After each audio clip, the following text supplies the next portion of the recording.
গুনাহ হবে।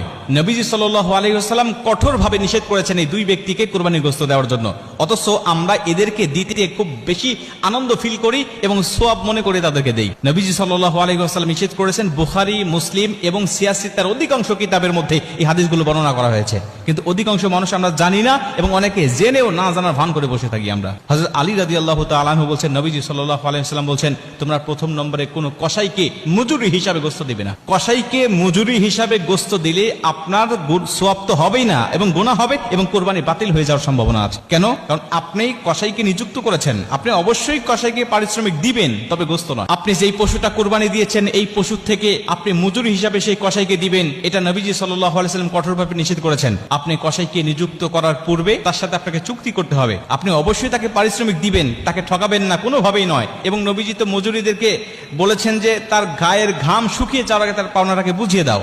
অতএব সেই